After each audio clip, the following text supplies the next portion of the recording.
What if everything you were taught about African history was wrong? Beneath the soil of this continent lie secrets that could rewrite human civilization. In 1933, a 10-year-old boy named Ludwig von Bezen stumbled upon 7 strange terracotta heads in a South African field. These Lydenburg heads, dating back to 500 CE, weren't just artifacts, they were proof. Proof that sophisticated African cultures existed centuries before European contact.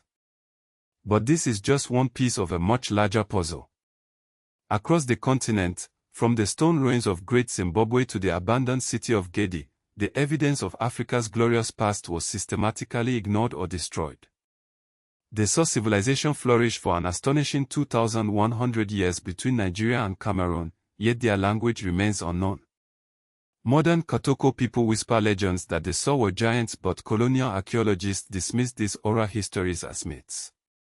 At Great Zimbabwe, European scholars refused to believe Africans could build such magnificent stone structures without mortar. For decades they credited Phoenicians or Arabs, until archaeology proved the Shona people were the true architects. The Gedi ruins tell an even stranger tale: a thriving Swahili city abandoned overnight, with meals left half-eaten and tools dropped mid-use. What catastrophe forced its people to flee? Even Egypt holds mysteries. The KV-55 tomb contains a body related to King Tut, but was this controversial pharaoh Akhenaten, or someone else entirely? Meanwhile, in South Africa's Blombos cave, we find the oldest known human artwork, a 73,000-year-old drawing that shatters Eurocentric timelines of cognitive development.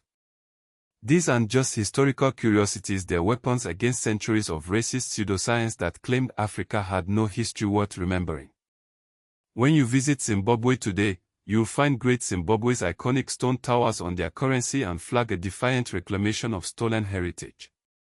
The Kotoko people still perform rituals honoring their Saw ancestors, keeping alive traditions that colonialism tried to erase.